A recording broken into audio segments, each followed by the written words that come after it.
And have you thought about it? Oh, yeah. I think about At 75, Meryl Streep has nothing left to prove. Her voice has become part of Hollywood's collective memory, calm, intelligent, touched with melancholy.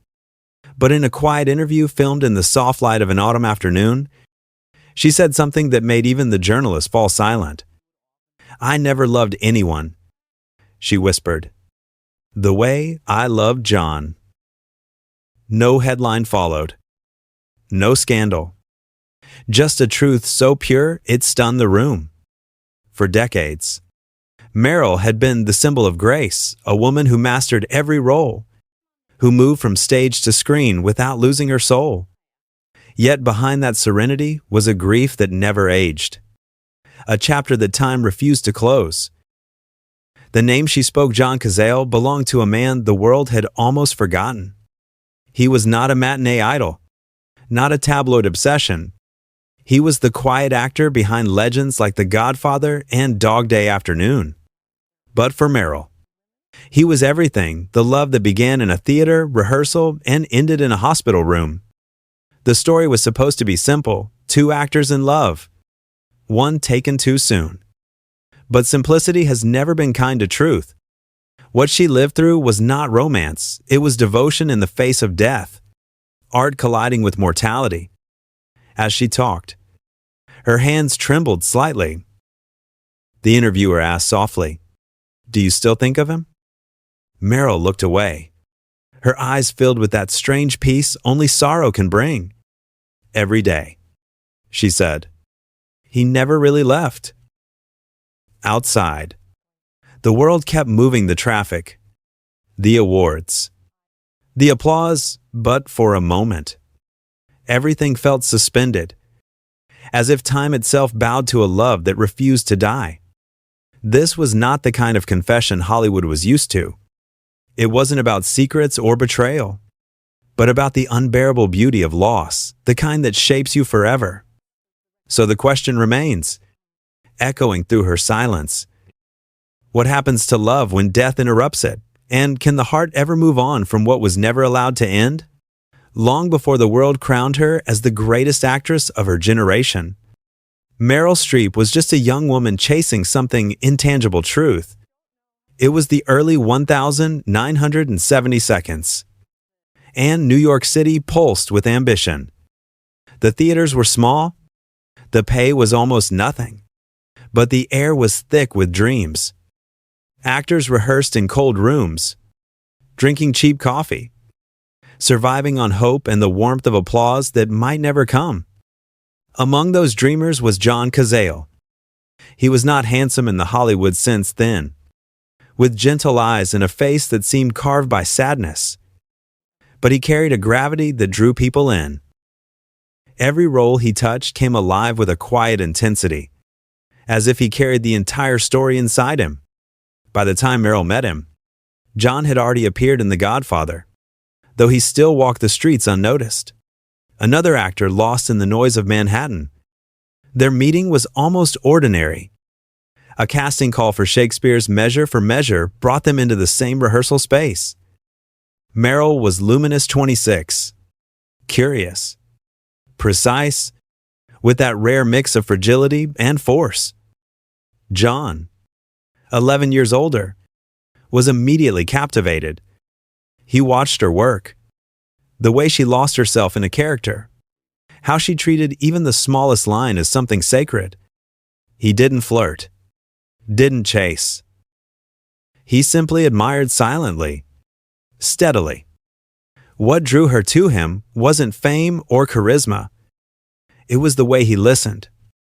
In a world obsessed with being seen, John Cazale had the rare gift of seeing others. He spoke softly, choosing his words with care.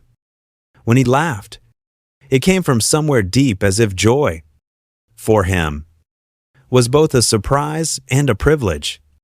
Their romance bloomed backstage, not under the spotlight. They shared subway rides, late dinners, and long walks through the village.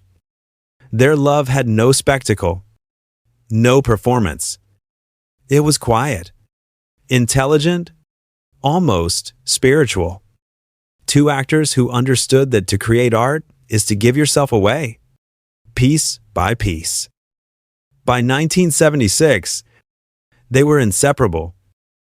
They lived together in a small apartment filled with scripts, plants, and the faint smell of paint from a nearby studio. Meryl was beginning to attract attention from casting directors. John encouraged her to take every opportunity. "You're going to be great," he told her one night. "Just don't forget who you are." But that same year, the first shadow fell. John began losing weight. He grew tired during rehearsals. His voice, once warm and steady, weakened. When he finally went to the doctor, the diagnosis came like a verdict: lung cancer, already advanced. The news shattered her. For Meryl, the man she loved was not only her partner, he was her moral compass, her mirror. She tried to hide her fear, to be strong for him, but she later admitted that nothing had prepared her for the slow violence of watching someone disappear. The theater community rallied around them. Al Pacino, De Niro, and others visited often, bringing laughter into the small apartment. They called John the actor's actor, the soul of every ensemble he touched. But behind the laughter, everyone knew the truth: he was dying. Still, John continued to work. He was cast in The Deer Hunter, a film that would become a masterpiece and his last. The producers hesitated when they learned about his illness. They worried about insurance, about schedules, about the cruelty of time. But Meryl stood by him. She fought for him to stay in the film, even when it meant risking her own career. "If he goes, I go," she said simply. And they kept him. On set, John was fragile, but his eyes still burned with life. Meryl stayed by his side through every scene, often finishing a day's shoot only to return to the hospital with him. Friends recalled how she would memorize lines in the waiting room, whispering them softly while holding his hand. Their love had entered another realm, one where every moment was borrowed, every smile a rebellion against fate. There were no arguments, no promises of forever, only presence, only now. In public, Meryl maintained her composure, professional, graceful, untouchable. But in private, she was unraveling. The woman who could become anyone on screen was learning how to be no one, just a body trying to absorb pain. She later said that acting saved her then, because pretending allowed her to breathe when reality became unbearable. When The Deer Hunter wrapped, John was too weak to attend the final screenings. Meryl brought the film home, describing it scene by scene as if telling him a bedtime story. He smiled, proud, tired, knowing. Two outsiders. Meryl's rise looked unstoppable. The young actress who had conquered the stage was now conquering cinema. Yet behind the applause, she was living a story that didn't fit any script. And then, quietly, without announcement or fanfare, John Cazale was gone. He died in March 1978. Meryl was with him until the end, her arms around him, her head against his chest. As the world grew silent, friends said she didn't cry right away. She just sat there, still, her face expressionless, as if waiting for him to wake up from a role head played too perfectly.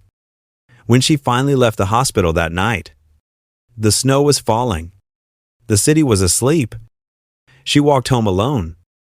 And in that moment, something in her, the girl who still believed in the permanence of love, began to fade. Because when you lose the person who sees you completely, the illusion of forever fades too. The days after John's death blurred into silence. The apartment they had shared still carried his scent, a faint trace of tobacco and old paper. The smell of rehearsal scripts, of winter nights and secondhand furniture. Meryl didn't move anything for weeks. His shoes remained by the door. His coat still hung by the window. It wasn't denial. It was devotion in its quietest form, an unwillingness to let the world erase what had been real. Outside, her career was taking flight. The deer hunter was released. And suddenly, the name Meryl Streep appeared everywhere on billboards, in reviews, on the lips of critics calling her the new face of American acting. But every success carried the weight of his absence. Every award felt like a cruel irony. She had given the performance of her life beside the man she loved. And when the applause came, he wasn't there to hear it. At night, she would return to the apartment and find herself talking to him, not out of madness, but out of memory. "You'd hate this," she whispered once, watching herself on television accepting an award. "You'd say, 'I am too polished.'" Then she smiled through tears, hearing his voice in her mind. "You were always meant for this, kid." Her friends De Niro, Pacino, Hoffman all reached out. They tried to console her with the logic of the living. Time heals. Life goes on. But grief doesn't obey logic. It breathes, shifts, becomes something else. In her case, it turned into art. On stage and screen, she began to channel what words couldn't express. Each role, Kramer versus people. Kramer, Sophie's Choice, Out of Africa became another translation of love and loss. Critics called it genius. She called it survival. Acting was no longer about pretending. It was about remembering the way John once looked at her between takes, the way he listened to silence, the way his frailty had taught her what strength really meant. She once said in an interview, "Everything I've done since then, he's part of it." It wasn't sentimentality. It was the truth. John Cazale became the invisible partner in every performance. She gave the ghost in her craft, the echo behind her voice. But there was a hidden truth that few understood. Meryl didn't only mourn the man, she mourned the version of herself that existed with him. With John, she had been seen completely, without the armor that fame later forced her to wear. He had loved her not for her brilliance, but for her being the way she laughed too loud, the way she frowned when thinking, the way she wanted to fix everything that broke. After he was gone, she built walls elegant, professional, protective. Love, once her refuge, became something distant. She married later, raised a family, built a life full of purpose and grace. But those who knew her closely said that part of her always remained suspended in 1,978 inches, that small apartment, holding the hand of a dying man who believed in her more than anyone else. In one rare conversation years later, she confessed to a friend, "I was afraid that if I stopped missing him, I'd lose him completely." So she carried the grief like a secret flame, not to suffer, but to keep him alive. The world, of course, moved on. Hollywood has no patience for ghosts, but art remembers. When she played Karen Silkwood, a woman fighting against injustice, critics admired her intensity. Few knew that she was channeling the helpless rage of watching someone you love disappear. When she portrayed Sophie, choosing between her children, it wasn't method acting, it was empathy carved from the raw wound of loss. John's death had taught her something that no acting class ever could. That emotion is not performance, it's presence. You don't play pain, you stand inside it. And yet, beneath the elegance of her career, the pain remained simple, human, almost domestic. She once visited the old theater where they met. The seats had changed, the posters replaced, but the air still carried the echoes of that first rehearsal. She sat in the dark, remembering how he had looked at her after their final scene. "You make it real," Head told her. Don't ever stop doing that. For Meryl, grief became her quiet religion, not to worship the dead, but to honor the living moments they had shared. She never spoke of John often. She didn't need to. Every glance, every pause, every breath in her performances whispered his name. There is a photograph from that time taken by a friend who visited her days after the funeral. Meryl stands by the window, wrapped in one of John's sweaters. The city blurs behind her. Her eyes are calm, but inside that calm is a storm, the stillness of someone who has loved to the edge of life and come back altered. Years later, when journalists tried to ask about him again, she would only smile and change the subject. Not because it hurt too much, but because some memories are too sacred for words. What most people never knew was that she kept one of his scripts, Dog Day, afternoon folded and yellowed, inside a drawer. The margins were filled with his handwriting, notes about rhythm, silence, truth. She once said that whenever she doubted herself, she would read those notes again. They reminded her why she started.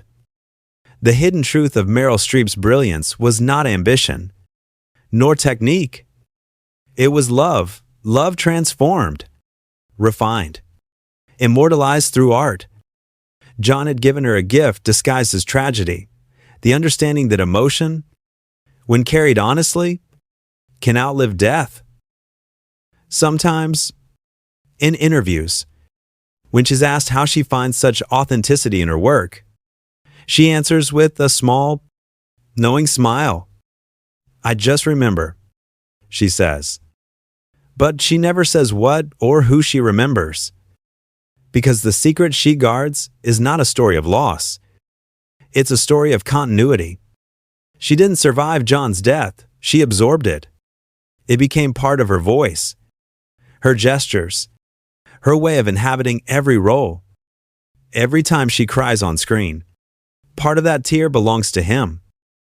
And so, while the world applauds her for her craft, what they're really seeing, though they don't know, it is a love story still unfolding, quietly, beneath the surface of every performance. A love that ended long ago, but never really ended at all. The revelation did not come in a confession or a letter. It came in the quiet, unguarded moments, the kind that slipped through a lifetime of restraint. Years after John's death, Meryl Streep sat for a documentary about acting. The interviewer, an old friend, asked her the same question she had heard 1,000 times. "Where do your emotions come from?" She paused for a long time before answering. "From the people I've loved," she said softly. Then, almost inaudibly, "and the ones I've lost." It was a simple sentence, but for those who knew her history, it was an earthquake. For decades, Meryl had kept John Cazale behind a curtain of grace mentioned rarely, spoken of gently. But in that moment, she allowed the veil to slip, and the world caught a glimpse of the truth. She had never stopped loving him. Not through fame, not through motherhood, not through the decades of applause. The biggest shock wasn't that she still mourned him, it was that the love had matured with her. It hadn't decayed in nostalgia, it had evolved, becoming something she carried with quiet pride. In one archived interview from the late 1990 seconds, she spoke of the deer hunter. Her voice broke slightly when she recalled the filming. "He was so ill," she said. "We all knew it. But he never wanted pity. He just wanted to act. That's how he said goodbye to life through the work." Then she added, "I couldn't watch the movie for years. It was too alive, too close." That was the unspoken revelation. She couldn't separate the art from the love, or the role from the memory. Each time she stood before a camera, she relived that final act, the merging of creation and loss. There is a story that Robert De Niro once told privately, later repeated in a film retrospective. During the final days of shooting The Deer Hunter, John was growing weaker. The producers were terrified he wouldn't make it to the end. Meryl stayed in his trailer between takes, feeding him soup, rehearsing lines softly beside his bed. De Niro said, "She wasn't acting then. She was living the kind of love we all hoped existed." When John passed, Meryl was 28. Most people, at that age, are just beginning to understand love.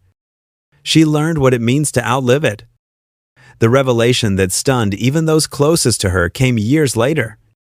During a private conversation on set, a young actress, overwhelmed by the pressures of fame, confided that she feared losing herself in the industry. Meryl smiled and told her, "Find one thing or one person that reminds you who you are. Then never let go." The actress asked who that person was for her. Meryl hesitated, then said only, "He's been gone a long time, but he's still here." In those few words lay the secret to everything: her balance, her depth, her humanity. She had learned to keep love not as possession, but as presence. John Cazale was not a ghost haunting her. He was a compass guiding her through the glitter and noise of Hollywood. And perhaps the most haunting revelation of all came in her silence. She never visited talk shows to dramatize her grief, never used her loss as a story to sell.